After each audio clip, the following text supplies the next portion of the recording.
Hey guys, welcome back to the Unleashed podcast. I'm your host, Ryan Rieger, and today we're chatting with my great friends, John Sanders and Les Hughes. They're with EntrePastors. They have an amazing story of just how God has used them to be a blessing to pastors to make income because most pastors are not making a full-time income from their church. And so they are providing opportunities and guidance and coaching for pastors to help find extra income that many times exceeds what they're making from the church. That just frees them up to do the ministry that they're wanting to do. But they are great guys. They've got a lot of new stuff going on with our EntrePastors group. John has launched into a handyman business and has helped lots of other people start and wanting to start their handyman business with handymanstarters.com. And then Les is a ghostwriter and has a ghostwriting agency at legacyscribes.com. It's so cool because what they've done is now created opportunities for pastors that they're mentoring to launch into either of those businesses if they want to. And we had a great conversation about unleashing people in the church, how business owners and people who are business minded and entrepreneurial minded can serve the church besides just being in the nursery, besides just being a greeter or an usher. There's so much that you as a business owner and a business minded person, the experience that you have, the knowledge you have is so valuable. And how to approach your pastor and say, hey, you know what, I've got this on my heart. I want to help the church. I want to help the kingdom. What do I do? And just great advice on that. They gave me great advice on how to help launch Unleashed into the church and how to grow that and just get that conversation started with pastors and churches that I feel called to do. So this was an awesome episode. If not for you, definitely for me. I know you're going to love it though. These guys are awesome. I love what they're doing. You can find them at EntrePastors.com if you're interested in learning more about what they do. Here's my interview with John and Les. John and Les, welcome to Unleashed. What's going on, Ryan? Good to see you, man. Yeah, I'm man. glad Great to see be you here. guys. I'm excited to catch up with you. It's been too long since we've chatted. I love what you're doing, and I want to hear what God's pivoting you into. But why don't we just, I still, even though it's not streams of income anymore, I still talk a lot about business because that's still my heart. But I love hearing people's stories still, and that's where I always start out. So let's start with your guys' stories. I know we talked on an episode before, and I'll find the link to that in the show notes and put it there. But tell us how you guys got connected, what EntrePastors is, and how both of y'all, what your journey is toward all that. Yeah, go ahead, Les. I'll let you tell your story up to the EntrePastors part.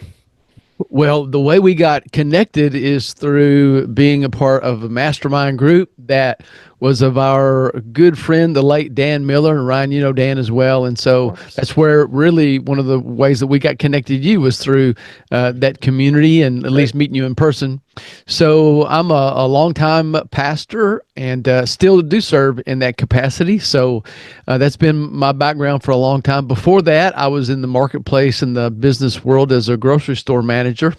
All right. So I worked in a chain of independent grocery stores and had a love for business and a love for that business and the competitiveness of it and all of that. It was fun. But then, later on, the Lord just moved my life in a different direction. And I did feel and do feel called to that local church level. Mm-hmm. And so, but that bug for the marketplace never really completely left. And now, as we see through things through a missional lens, I also know that it is the mission field as well.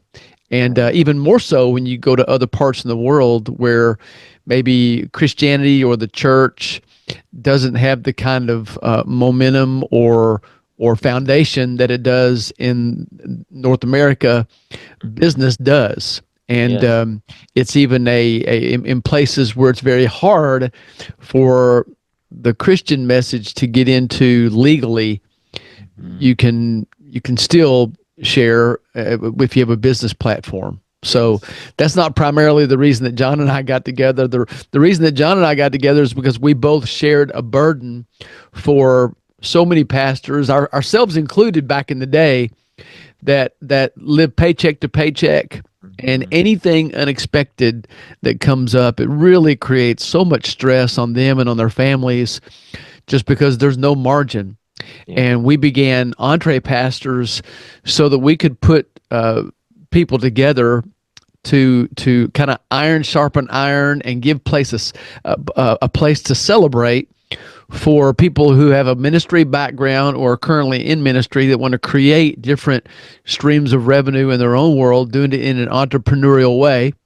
And really, there's not a place to celebrate that for a pastor of a local church, and for various reasons. But we provided a place and do provide a place for that to be celebrated, and also for people to be able to get equipped to create a life like that. And John and I both have created a life like that, and so we want to equip others that are interested to do the same thing.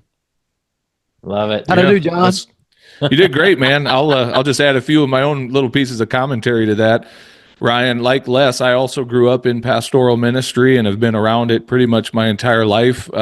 Even though I didn't desire to do it myself, God just stepped into my life and called me to that. I tried for a season to outrun that calling in my life, but I came from a background in the fire service as a career professional firefighter, and then became a church planter many years ago, and had a good run at that. And all the years that I was planting, not just one church, but multiple locations of that church, I didn't realize how much God had wired me to be an entrepreneur. As a matter of fact, I used to feel kind of guilty for this obsession that I had with reading business books and listening to business podcasts and stories of successful business startups. Like, I always kind of thought that was something maybe that I needed to keep hidden. And it wasn't until later in my ministry years and as I met Les and we started comparing notes and just the journey that we both were on individually, and then as we met and kind of built out EntrePastors, I really began to just celebrate and lean into the fact that God made me to be an entrepreneur. God never called us, at least he didn't call me. Maybe he's specifically called someone and tapped him on the shoulder and said, I want you to be poor for my name's sake. But what he showed me is that I signed up for that just because that was the narrative that I inherited growing up in ministry, and all the pastors that I knew were broke. And so sadly, I kind of made that commitment to the Lord when I finally surrendered to go into ministry. I said, and I agree to be broke. And sadly, I held up my end of that bargain for a long time. And God finally got through to me. John, I never asked that of you. That was, that was your idea. You brought that to the table. And so anyway, I've been in a season now these last few years. I still am in pastoral ministry. I'm no longer a lead pastor, a church planter, but I'm on staff at a church in Sioux Falls, South Dakota, and still love the local church, love pastors. And as Les and I say with EntrePastors, we're trying to help pastors break free from pastoral poverty. We're done with the narrative of the starving pastor, and we see business as a great way to do that. And also, one last thought, what we really lean into is this reality that business is ministry. There's not this dichotomy of maybe God calls some of us to serve him in ministry and then everyone else just goes and does something, quote, secular. Like, no, it's all ministry under the kingship of King Jesus. So, we just help pastors see, like, you're not abdicating your ministry by being out in the marketplace running a business. You're just expanding your ministry. And we celebrate that. Oh my gosh. Do you feel like there's more ministry in the marketplace anyway, especially if you have a small church? We hear it all the time, Ryan. We hear pastors say all the time, I get more opportunities to minister out in the marketplace than I do sitting in my church office. Like, who knew that there's a lot of lost people in the marketplace who need Jesus? Who knew that, Monday through Saturday, there's a lot of people you can bump into instead of just waiting for them to show up on Sunday. So it's ministry. Because there are people in the marketplace that are never, ever going to come into your church, no matter what. And so you have an opportunity to reach them right where they are in business, or if that's taking a job outside of it. I know I've had a friend of mine who had a job and was pastoring the church. Like, there's nothing wrong with that, right? If you have you need to make ends meet. So but as a pastor, you probably feel like, man, I need to be making a full-time income from this, but often you don't. How many, I think we talked about this before, but do you have any stats? I'm just curious, and you can say no if you don't. Or probably can ask ChatGPT now, since that's come up since we chatted last on this show. The number of pastors that make a full-time income from their church versus those that don't? I don't know that I have that answer, Les. Do you know? What would you say? The hard stat, no, but the one that's as important or more so is that the group of what we would call a non full-time pastor, let's say a pastor that's not pulling a full-time salary. Let's put it that Yeah. way. All right. Yeah. Because it's a full-time job regardless of what you're getting paid. But the number of pastors who are not pulling a full-time salary, or maybe said better, the number of churches that aren't paying what we would consider good full-time wages is growing every month. Mm. Okay, so Wow. the model is shifting, the model is changing. I'd say it's shifting from what we've been used to in the last couple of generations. It's getting more and more like what it was in the New Testament, where Yes. Paul made tents, but he also served, a fellowship where he was in the city where he was. Yes. That's So so that number true. is growing a lot. Yeah. Most, at least partly out of necessity, Right. just because churches have dwindled in size in the Mm. last couple of decades. COVID certainly expedited that process, but it was happening anyway.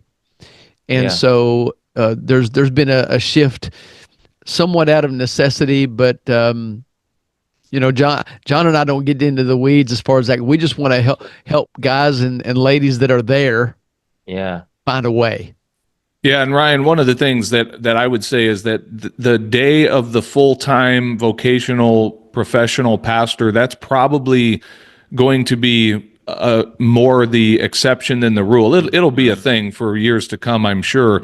But one thing we've come to recognize is that pastors that are in that spot, it's not that they've done anything wrong or that they need to feel guilty about it, but we've come to identify some real negative, like unintended consequences of that model of a Yeah. pastor who receives 100% of their funding through their church, and that's it. And we don't need to get into all of those today, other than to say it's not necessarily the most healthy for the pastor and the church. Like, there's benefit. It is good for both the pastor and the church when the pastor is out in the marketplace and Yes. has income beyond just the local church. And so it can play itself out in some really funky ways when Sure. when that's all there is for the pastor. And it's proven to be a very poor business model from the financial standpoint. Yeah. It does Yeah, feel like. Go ahead, Les. Yeah. biblically, one is not necessarily better than the other, but it is shifting. Like Yeah. it is changing. Yeah. And one of the things about change is you can dig in your heels and fight and resist it, and that usually doesn't turn out well. Yeah. Or you can, take responsibility and say, okay, how can I respond to this in a way that's true to my calling, but Hmm. still is being a good steward of the gifts and talents and skills that God's given me, and provides for myself and my family. That's really the bottom line. Yeah. So true. Are you guys seeing more home churches sprouting up? Because there's a lot of them sprouting up here in Texas. There's a lot. Also, though, there's a newer model where, as a part of the DNA of the church, say in the case, mostly in the case of a church planner, but as a part of the DNA, they begin from the get go with an entrepreneurial marketplace kind of mindset. Mm. There was a recent podcast, whenever this airs, it may not be recent by the time we air this, but there's a recent podcast of Carey Nieuwhof, where he's interviewing, who is it? It's the pastor in DC, John. Oh, Mark circle maker Mark Batterson. Yes. Mark Batterson. That's right. And he's interviewing him on the model that they've been in now for maybe 20 years or so. That's very entrepreneurial, where they have some businesses, and they're dealing now in real estate some, and there are plenty of reasons to do that with caution.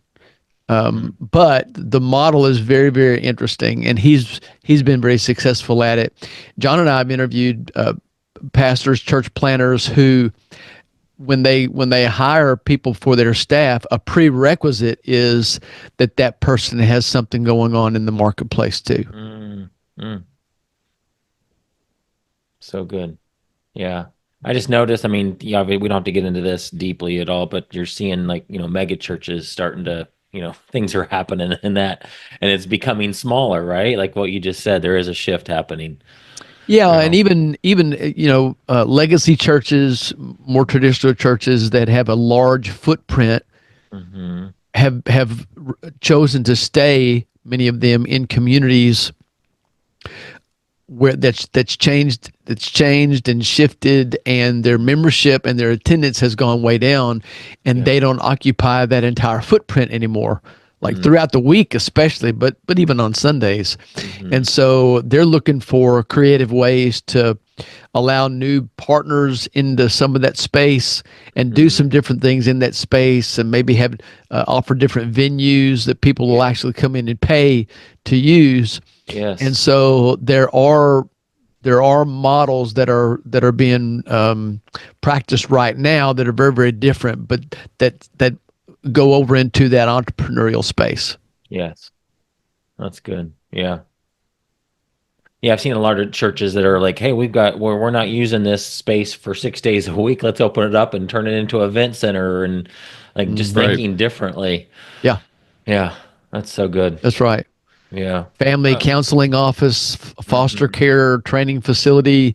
There are many different partners out there that mhm. would either not go contrary to our message and our core convictions, or they might just line up with them, completely, like Yes, something that does, like an organization that helps widows and orphans. absolutely. Well, I was just down in Alabama speaking at a conference for pastors, and I toured a Saw church that. facility that back in the day, like in the 70s, was a mega church in this area, Uh-huh. like Uh-huh. massive facility. But over the years, the church has dwindled. At one point, it was down to like 12 people, and the new pastor who took over, God's just doing something really awesome through them, and they're building again, they're growing again, but they're Mm, sitting in this massive facility that's mm, just a money pit.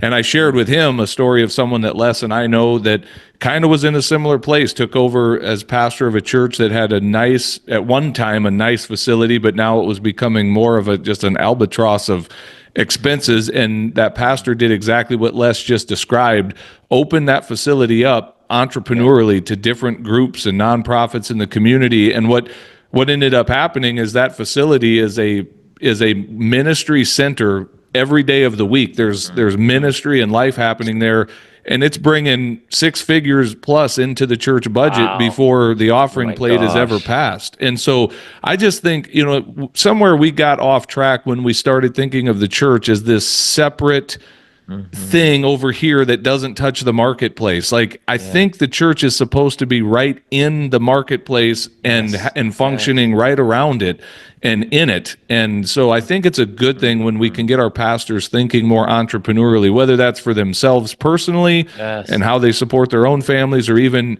as a Wow. church, like how do we use what God has put into our hands to maximize it for his kingdom. Like, Yeah. why should we pay for everything when the marketplace can be paying for some of our mission to take place? Like, let's take some of Absolutely. that money from the unredeemed and use it for kingdom purposes. So I love it. I'm here Amen. for it. Is there a roadmap for that? Like if obviously pastors are going to listen to this and they're like, ah, that sounds cool, but I have no idea how to do that. Or maybe there's not a business Yeah, guy that I can go to in my congregation. Could they come to you guys and you point them in the right direction or that's a even good coach question. them? Yeah, we can help connect the dots big time, That's just because awesome. of the network that we have now. Yeah. Our sweet spot, I mean, our niche really is to help that individual pastor Hmm. that's wanting to do better financially for himself and for his family, Hmm. and for tons of reasons. Not so much to help. I mean, we did talk about, starting an entree churches Yeah. and having sort of a different model, and that's that. We got a lot of life left, so who knows what's going to happen in the future. But we can Someone already took definitely, that name, Les. So Oh that's already a no. thing. yeah. Yeah. But they're not using it like Sure. we would. They're not using it like we would. Yeah. We definitely could help somebody because of the, Yeah. like John was saying, the network that we have, the people that we know that are doing it.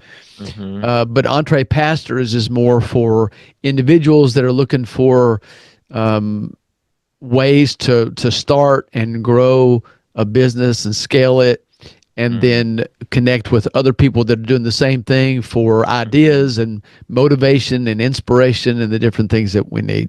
That's so cool. Well, it seems Yeah. like it'd be even better if you could somehow bring the church into it. So the pastor doesn't necessarily have to go get a job or start a business outside. But if they could start a business with the church in mind, that could also provide income for the pastor and it grows the church. Your heart's always in the right place, Ryan, but it doesn't always work that I way. know. I can imagine you probably got like I've never been a pastor, but I can imagine you'd have a board, and especially if they're a little bit older, like, we can't do anything like that. That's crazy. Right. That's part of it. Ryan, I wish Yeah. every church member out there thought like you do, because Yeah. then it would be like, yeah, let's team up with the Ryans in the church to do exactly that. But the reality is there is so much scarcity and poverty thinking in the church, and I don't want to be negative. There's plenty of positive to celebrate, but the reality is that scarcity mindset runs so deep, and also that kind of control that would be implemented immediately. Again, we can't have our pastor making X, Y, Z in terms of income because he's a pastor. He's in the Lord's work. You can't pay that very well.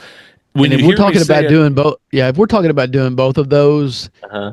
it would be much easier for and simpler in many ways for the pastor to do it on his own first, Okay. and then from that overflow and model, say, we can, to somebody that he can trust, and there are always a few there that you can have this conversation with.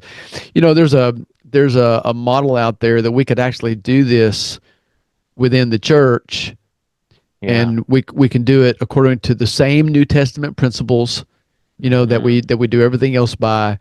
We could also do this in the church and see the kind of success that I've had personally. We could see that kind of abundance go over into the church too and share it with a lot more people. It's easier to do that, I Yeah. promise, I than can it imagine. is convince a few people or a board or a congregation to just do it out of the blue. Yeah. Do you think that idea, and just totally, I didn't even think we'd go here, but I'm just curious now. Would this model work outside of a denomination? Like, I would imagine it would, if I was more of an independent church, would it be easier to float it there than it would be if I'm a part of a big denomination? I don't Personally, know I don't if, think that matters. yeah, Okay. I was gonna say I Okay. don't know if I'd say easier. Okay. There may be a little bit less friction, but I've been in this business long enough, Ryan. I've been around it my entire life. It just never ceases to amaze me how the church sometimes is known for its ability to just stand in the way of progress and new ideas and new ways of thinking. And on one hand, I get it, because on one hand, we are defending a timeless message that will not change, that must not Yes. change. And I totally get that. But sometimes we confuse that with also defending timeless methods that should probably change, that must change, and we resist that change with the same kind of passion that we defend the timeless truth of the gospel. Yes, So yes. Christians can get kind of funky with new ideas and new ways of doing stuff. So it just never ceases to amaze me the church's ability to stand in the way of progress at times. It's a double-edged sword. Like I am a part of a very large denomination, but we also sort of celebrate our autonomy, and independence. And so anytime a church does something innovative and creative and sort of things out of the box, there are always people, depending on the results, but if you have some positive results, there are always people that will applaud that and ask you to speak about it at the next conference, But then there are always people that are critical no matter what the results are. And there's going to always be people that are critical and, to call you unbiblical or a heretic or whatever, but so it's a double-edged sword, and it's kind of a wash, really. Okay. Okay. I could talk to you guys about that for hours. I mean, it's just fascinating. I'm curious about the business people that are in the church that feel like, I mean, I could serve in the nursery, I could help with the kids, I could be an usher, but my goodness, I have all these years of business experience that I feel like I'd love to help lend that to the church. What would be the advice to them on how to approach a pastor on that, or what can they do besides just sitting there and feeling like they're pushing down their gifts, or their gifts aren't being used at all in the church and there's tremendous opportunity? That's a great question.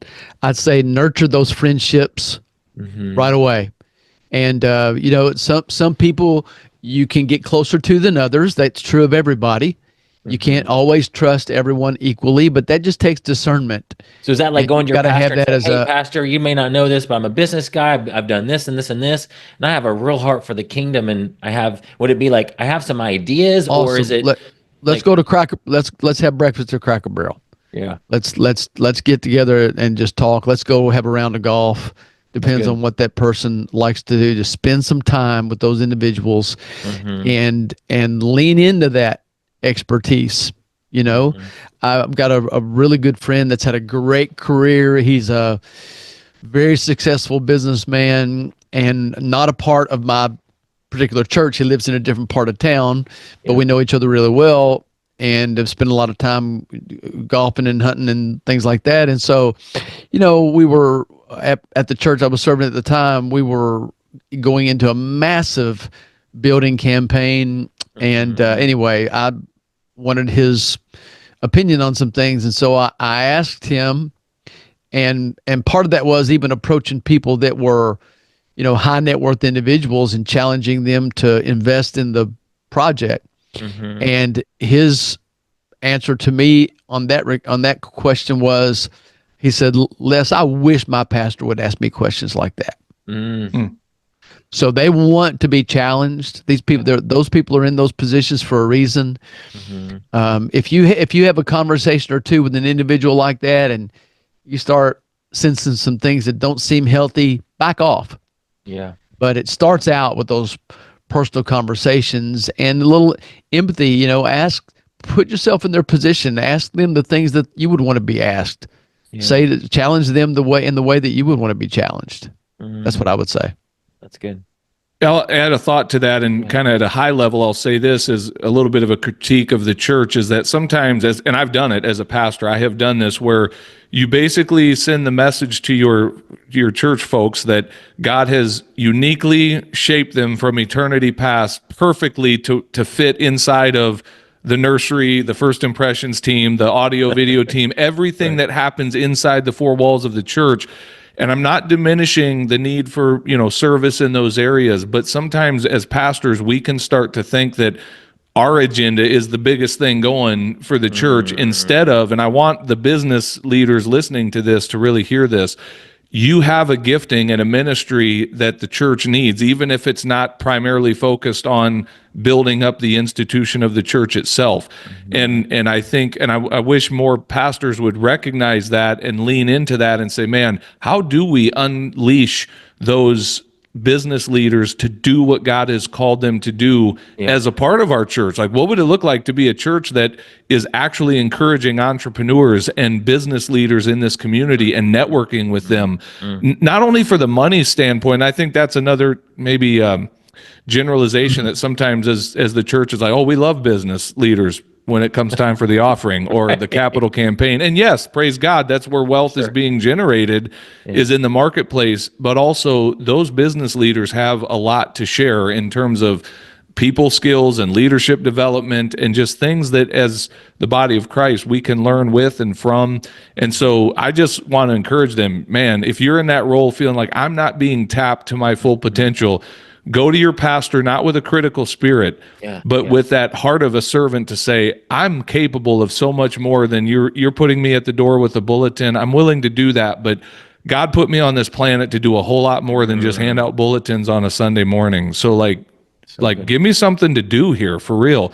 Yeah. And I'm telling you, your pastor, if he's healthy, would love to hear that. And What do we'll you feel find like a that, place like to. practically, like, okay, so let's say I'm the business guy and you guys are the pastors and I'm going to you and I say I have a, would that person come, I have some ideas or literally just, unless I love what you said, it'll come from relationship and just building that. But maybe what have you seen practically besides, yeah, I can help you raise some money with my friends, but what are some things that you've seen business owners be tapped to do in the church or out of the church that somehow scratches that itch that they feel? Well, we've interviewed some different networks of not really pastors, but they're business leaders that are really trying to bring those two worlds together. Mm-hmm. And we've talked to leaders in those organizations, and so what that looks like in the church is they're holding Saturday seminars where they're teaching business skills within the Good. church. They're helping regular church folks recognize that our missions trips are not just once a year to Mexico or Honduras. Our missions trips are Monday morning when you go to your place of employment and Yeah. learning to see the marketplace as the mission field that it is. Yeah. So, I mean, there's Ryan, it could be connecting back to what we were talking about earlier. If that business guy came to me in my church, what I might say to them is, How about you champion the entrepreneurial arm of our church in terms of let's build relationships with other business leaders and groups that might utilize some of our resources in a for-profit way that benefits the church, and like then I as the pastor don't have to champion that or carry that weight. Yes. Like there's a lot of ways to lean on the business leaders and the business minds in our churches if we're open to it. That's so good. I love And that. this is not what you really No, asked. go for it. I had that may help somebody. Just know, Pastor, that no matter how much you may know about the business world, you may oversee and manage a budget in the church for $1 million or 10. Okay, you may have several dozen people on staff, and you may be leading a volunteer army of dozens of people or hundreds of people even. But for the most part, that business person in your church, they don't believe that you know very much about business. See that. They don't see you that way. They just don't. Now you and even if you come from a business background, they just don't, for the most part, they just don't see you that way, but you can earn that respect. What I would say is resist the temptation to tell that person about all of the ways that you get it. Okay. Because it seems like you're being defensive if that's the case. Respect them for what they've done, for who they are, give a tip of the cap to that. And then ask questions based on that communicate you respect them in that area. Now, if you don't fake it. Yeah. But there are people, the ones you're talking about, the ones that have a little bit, that have earned some influence as well, and don't just have a lot of money. If they've earned that influence, if they can be trusted, if they really have a heart for the kingdom and for your mission and vision, those are the kinds of people that I'm talking about. I'm not talking about the bank president that's just got a kind of a reputation of a bully and is loud in a meeting, and so they make that person chairman. That's not what I'm talking about. Right. That's good. Just thinking about what I feel called to do with unleashing God's people.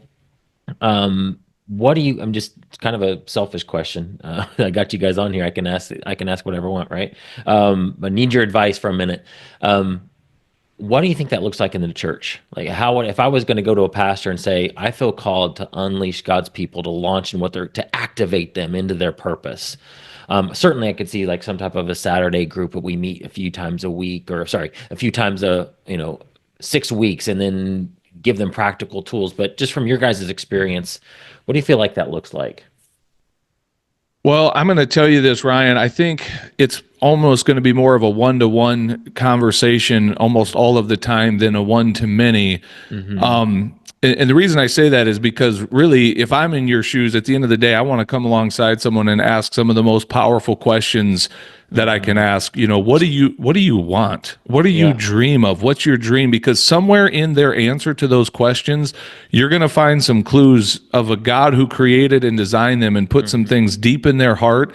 Yes. And they're maybe have never said it out loud. They're embarrassed to say it out loud. My fear is if you just go to the average pastor, and I'm saying average pastor. There are certainly above average pastors, but the average pastor might hear that and be threatened by that, or think, well, man, I don't want to unleash them out there. We need them right here. Like I need them again, serving on all these things. Yeah. Again, hopefully, like a healthy pastor would hear that and go, Ryan, I'm going to give you the pulpit. How about you preach a message on Sunday, and so you could offer that. Like let me preach a message about really following the purpose that God has for your life, and are you doing that? And just poke around about that. But otherwise, it's probably going to come a lot more through just personal conversations. And hopefully you would have the support of a local church pastor that can direct people in to you on a regular basis once he trusts you and has that relationship established to go, man, if you're wanting some coaching around this, like God put you here on purpose for a purpose. And at this church, we want you to actually know what that is. We want you to wake up every morning knowing that you know why you're here and that you're doing the very thing that God put you here to do. I mean, how cool would that be to have a church full of mobilized people that actually believe they're living out their purpose? Well, isn't that equipping? Isn't that what Ephesians talks about? Equipping the saints? I sure think so. Yeah. Yep.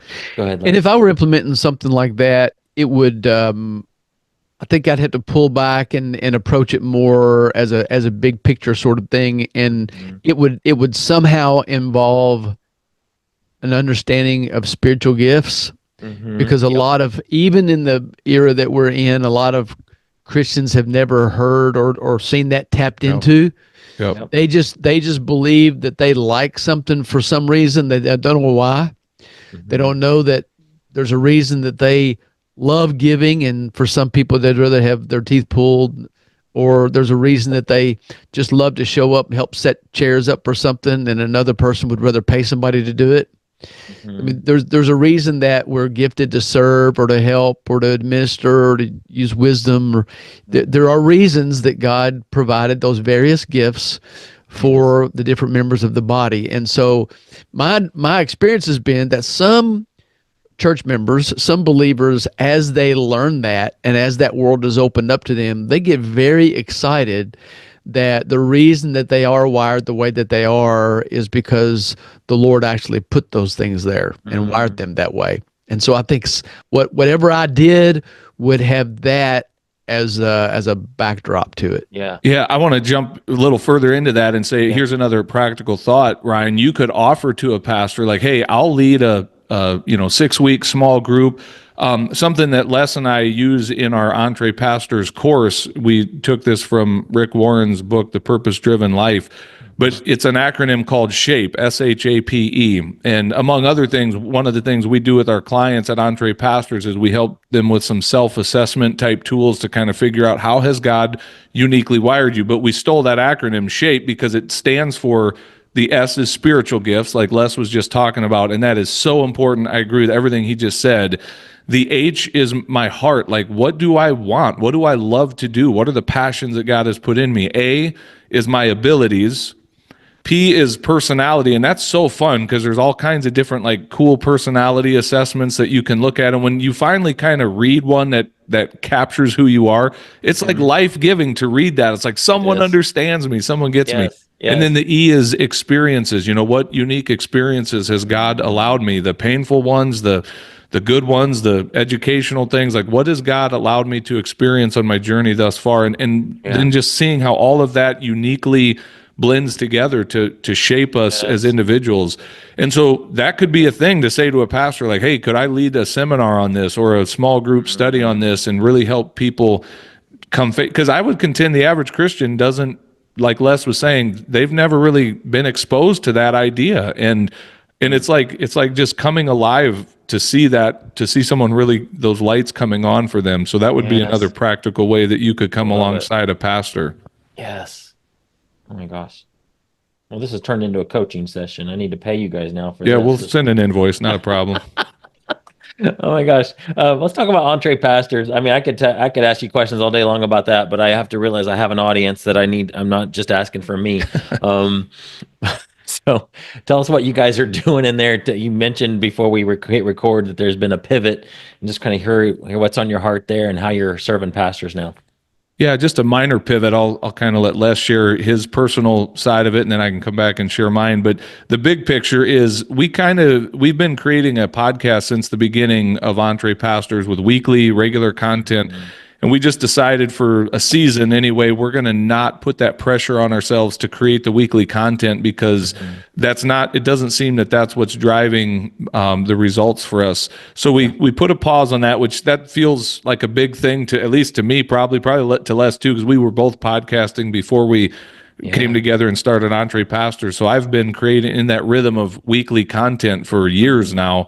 And Mhm. it's kind of a life-giving season just to go, we don't have to create a Have to do podcast episode this week. that. Yep. Also, we kind of shut down a couple of our low-ticket offers just because we weren't really seeing the traction there.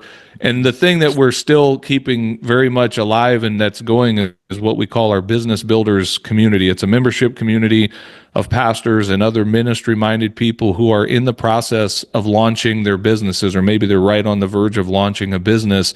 Yeah. And it's a weekly group coaching call where we are providing Awesome. that encouragement, that support, that accountability, that direction, and just Mhm. to be blunt, a celebration, a community where you can come and be Mhm. celebrated in launching a business, and we'll celebrate your sales with you and your revenue, and you're not going to feel, judged because you're excited that you actually were profitable this week and made some money.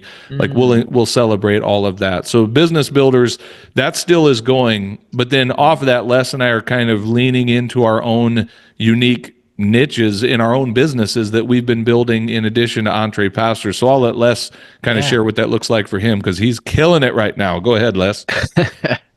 Well, I've been writing, Ryan, for many years, and to make a long story short, because it's kind of been a journey, I just began leaning more into the writing, and now, fast forward a ways, I'm ghostwriting, okay? That's And awesome. so this year, just to put it in perspective, I mean, if things go the way they have been going in the first quarter, my ghostwriting agent, I'm building an agency actually, so it's not just me.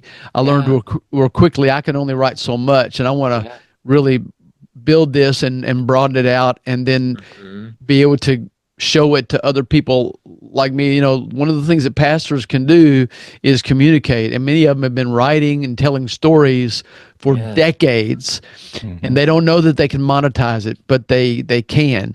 And so I'm bringing together, I've just got a very, very small group of writers that I'm mentoring, ghostwriters that I'm mentoring, so that we can take more and more projects. But Lord willing, that's gonna out earn my full-time salary as a pastor of a. And you guys can do it our from local A to church. Z. So if I was a pastor, or maybe not even not a pastor, I want you to do my book.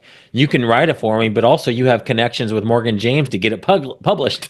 Yeah, I'd say the ghostwriting and publishing has been very, very good to me, as Praise the John Lord. was mentioning. So Oh my gosh. couldn't ask for anything more or better right now.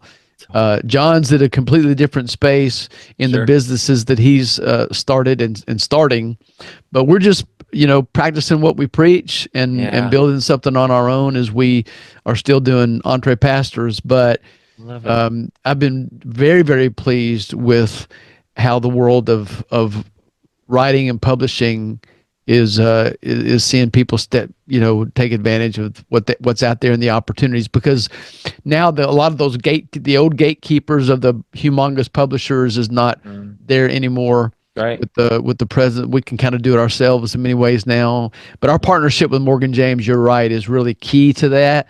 Yeah. And so I know that not only can we get somebody's ideas down into a really good book, but I know that we can also get that book published. And That's awesome. Where can they find you or for information on that specific service? Well, the writing service, my agency is called Legacy Scribes. And so it's legacyscribes.com. If somebody forgets that, then if you go to my name, leshughes.com, all that stuff's on my platform. They can contact me that way. So cool. I love that you're doing that. Yeah, that's been really awesome to see Les getting that traction here these last few years. And like he said, he says we're practicing what we preach. I say we're smoking what we're selling. But it's the same thing that, when we started EntrePastors together, I had income from a previous coaching platform and pastor, platform was starting to kind of decline. And as I was waiting for EntrePastors to take off, I was like, I need a little bit of cash flow here. And Les and I had interviewed enough, pastors who were doing businesses in the marketplace that one of the things I kept hearing again and again and again is the guys who were willing to pick up a paintbrush, pressure washer, a lawnmower, whatever, and go do home service type stuff. I recognize, man, those guys make money quickly because there's a market right there. They don't have to build an audience like if you're trying to be a coach or a speaker or writer. And so I was like, I just want to make some quick money. And I started a little business called Dakota Small Jobs. And I'll be honest with you, Ryan, for the first about 5 minutes, I felt really sorry for myself. I was sitting there with this negative talk of like, man, look how far you've fallen. You used to pastor this church, and now here you are out getting ready to go trim someone's trees. And I quickly coached myself out of that mindset and celebrated it for what it is. And man, very quickly, I saw how not only is there a market for this, but if you bring some of those same professional skills that you have in pastoral ministry to that world of like being a handyman, Yes. you can build a business so well because you're bringing something that's lacking. There's a huge gap in the market there in terms of those people skills and communication skills. And if you do quality work and have integrity, man, the phone doesn't stop ringing. And so not only was I able to grow a business that has done very well, and then use those skills that I used in church leadership to build a team. Now I've got a team out doing the work, and I'm just kind of selling the jobs. I've also really gotten a lot of momentum helping other people launch handyman businesses specifically. So I've got a personal platform that's getting developed as we speak called handymanstarters.com. And probably by the time this airs, that'll be live because it's probably going to go live any day now. But where there will be a course and also just coaching available. If you want to start a handyman business, I have and I can show you how to get one set up and profitable very quickly because it's not rocket science. It's a simple work that we're doing, and yet if you show up with the right principles and some of the right stuff going on, like you can build a very successful business doing that. And so I also launched recently a new business with my oldest son called 605 Blinds, where we are selling and installing custom window treatment. So that's kind of another story, but another home service business. And both of them are doing really well. And I'm enjoying this season of life where I get to do business with my sons and also help other people figure out what that looks like to do it for them. So that's my business. I love it. And you guys have now also created essentially two opportunities for somebody, like a business in a box. So if I join your EntrePastors community and I'm a writer, or I feel like I'm more of a handyman style guy, or even like John, what you said before, you don't even have to be a handyman. You can find people probably that'll do the work, and you're just good at communicating. You've now created two opportunities that I can just say, hey, well, I don't know what my business should be, but either one of those might be a fit, and I can just plug into your system. It's so awesome. I'm working with a pastor right now that could not fix his way out of a wet paper bag. He's not very handy, and yet he's building a handyman business exactly like you said, Ryan. He's building the business, and he's building a team of people who can go do the work, and it's a very viable model, and I can show you how to do that. Awesome. I love it. A lot of what we're talking about, Ryan, just has to do with polishing up some leadership skills or gifts. A lot of it's about leadership. The model that, I can earn income as a premium, high level ghostwriter, but even if I weren't doing, I don't have to be doing that. I could identify some who are, that don't want to or don't have the background to really handle a business, but they're really good writers. I've got people on my team that don't want to do the whole business thing. They just want to write. And so I can get that content from the authors and have those meetings and lead in that way and help them build that book and have a strategy for the book. There's some skills involved there, and then hand it over to somebody else to do the writing portion of it, pay them a generous amount a fair amount to do that while I go and, get some more projects. Sell another one, you bet. To the pipeline. That's so awesome. Oh my gosh. I love it. I love you guys. I love what you're doing. It's an honor to know you. And so people can find you at EntrePastors.com, right? Yes, sir. Okay. Yep. Any other parting thoughts? Man, we appreciate you. Yeah, I'll just part by saying that, Ryan. We appreciate you. You've been a cheerleader of ours and a supporter from the beginning, and there's a lot 100%. Of great people in our network that have come from you. So we're grateful for you, man. We love you too. That's true. All right. God bless, guys. All right. Thanks.